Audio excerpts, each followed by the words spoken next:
无 Omega-3 之前，先把这件事做对。今天我们来聊一聊 Omega-3、Omega-6 还有慢性炎症的关系，还有我们在日常饮食里面究竟应该如何处理这两种脂肪酸啊？你们都知道的 ，Omega-6 是促炎的 ，Omega-3 是消炎的。所以 Omega-6 的绝对量过多是不恰当的。所以在我们讨论 Omega-3 之前，我们首先需要做到的一件事情是把我们饮食里面的 Omega-6 的绝对量把它降下来。所以有些人去考虑，如果 Omega-6 吃得多，我就多补充一点 Omega-3 就平衡了。各位，这样不是正确的。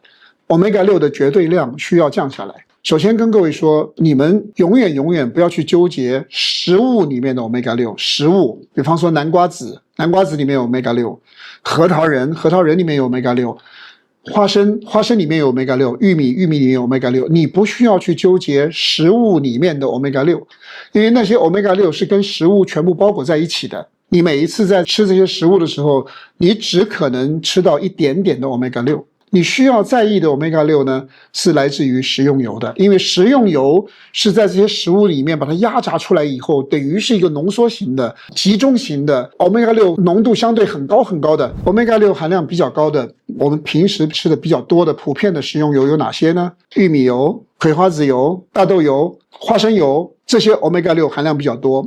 还有一些油大家比较少用的，比方说南瓜籽油、葡萄籽油、红花油，这些油Omega-6 含量都比较高，有的时候你拿它去炸东西，你还去反复炸，这些 Omega-6 对你健康的危害是非常严重的。所以你要想把 Omega-6 管理好，选择正确的食用油很关键。因为 Omega-6 是多元不饱和脂肪酸，动物油脂里面多元不饱和脂肪酸都少，所以动物油脂呢不会有很高的 Omega-6 的。除了动物油以外，有哪些植物油 Omega-6 比较少呢？初榨橄榄油橄榄油 Omega-6 跟 Omega-3 都不多，它 Omega-9 比较多， Omega-9 对我们身体很有益处的。牛油果油也是一样， Omega-9 多， Omega-6 很少。头道的茶油 Omega-9 比较高， Omega-6 比较少，是比较适合我们选用的食用油。所以如果你要真正在你饮食里面把 Omega-6 给降下来，小心选择你的食用油。有很多同学可能会问我菜籽油如何，如果你去看 Omega-6 跟 Omega-3 的比例的话，菜籽油是相当理想的。但是我为什么不喜欢把菜籽油拿出来强烈的跟大家推荐呢？因为目前你在市面上买到的菜籽油呢是精炼的，精炼过的菜籽油我是不推荐大家吃的，因为它容易氧化，它容易出现各种各样对我们健康不利的因素。那如果你说那我是农村自己压榨的菜籽油，可不可以吃呢？当然可以。所以我提醒你几件事情。第一个，这个菜籽本身它被储存的环境干不干净，干不干燥？因为这些籽啊，如果放在一个不干净、不干燥的环境里面，如果它发霉了的话，它有毒的哈。这个因素不可控，环境不可控，所以我不敢斩钉截铁的告诉你啊，农村压榨的菜籽油就一定可以。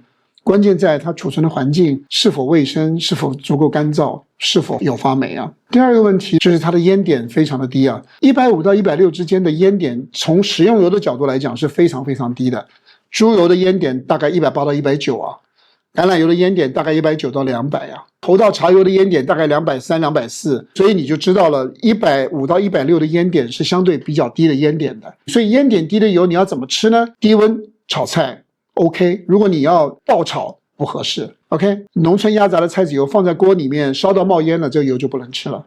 所以大家千万小心。你说我在超市买的这些精炼的植物油烟点都到了240、260了，各位，精炼过了以后的油脂烟点都高啊，但是那个烟点对你没好处啊，所以我们不去讨论那个问题了。有很多同学会问我说亚麻籽油如何？亚麻籽油 Omega-3 含量非常高，但是亚麻籽油第一，多元不饱和脂肪酸百分比非常高，第二，它的烟点非常低，亚麻籽油的烟点大概只有在105度左右，所以这种油脂拿去炒菜是给自己的健康过不去的。另外一个重要的途径，减少外食，减少外卖，不要吃精加工食品。因为外食、外卖、精加工食品它里面用的油呢，就是我说的那几种油，所以如果你经常吃外食，经常叫外卖，经常吃精加工食品，你的 Omega-6 降不下来。当你很努力的把 Omega-6 降下来了，那么这个时候我们就可以探讨你的 Omega-3 如何升上去了。传统的来说 Omega-3 在食物的哪里？你如果去听很多营养学家说三文鱼里面有丰富的 Omega-3，遗憾的是今天我们吃到的三文鱼大概99%的时候买到的都是养殖的三文鱼，养殖的三文鱼我个人是不吃的。那还有什么食物里面 Omega-3 含量比较丰富呢？沙丁鱼不是我们中国人菜单上面的东西，你说沙丁鱼罐头买得到可以的。青鱼 Omega-3 含量很高，而且青鱼基本上是不会有养殖的，大概就这几种食物了。作为一般人补充 Omega-3 的途径其实不多啊，有人说补充鱼油，有人说补充海豹油。我跟各位解释一下 Omega-3 这个东西，它的脂肪酸呢是要能够进入到我们的细胞膜里面，它的主战场在细胞膜。人的细胞膜是2层的，一个外膜一个内膜，我们的细胞膜是磷脂。鱼油和海豹油它们的结构虽然它是 Omega-3，它的结构是甘油三酯，因为细胞膜本身是磷脂的，所以如果你吃了鱼油或者吃了海豹油，是需要经过你的肝脏的转换，把它转化成磷脂，这个过程其实损耗很高很高。所以我自己在选择 Omega-3 的补充品的时候，我就选择的是磷虾油。我不在这里跟大家推荐磷虾油，说哪个牌子好哪个牌子不好，不关我的事。我就告诉大家，我自己吃的是磷虾油。为什么？因为磷虾油有2个好处。第一个好处，它本身就是磷脂，不需要经过转化，没有浪费。第2个重点，因为它是在南极海域里面，南极海域本身就是一个干净的环境，它的寿命也短，所以吃磷虾油比较不会有重金属污染的顾虑。另外，磷虾油还有一个额外的好处是什么呢？磷虾自带的虾青素，这个虾青素对你我的好处是什么？不要忘记了 ，Omega-3 是多元不饱和脂肪酸，它的稳定性不好的，它很容易受光线、受空气、受环境的影响而氧化的。传统的鱼油、传统的海豹油，它本身没有带虾青素，所以它在生产过程当中，它们有可能会需要添加维生素 E 来维持它的稳定性的，避免它氧化，是为了怕这个油脂氧化。而磷虾呢，自带了虾青素，虾青素的抗氧化能力非常非常强，保护这个磷虾油在整个生产、在整个输送、在整个储存的过程当中避免氧化，所以这是它额外的好处。那么你把 Omega-6 降下来了，然后 Omega-3 升上去了，当你的 Omega-6 的摄入的比例跟 Omega-3 摄入的比例达到了大概1:1到4:1之间，你3和6的比例就达到完美状态了。长期这么保持下去，对你身体控制慢性炎症会有很大的贡献的。谢谢。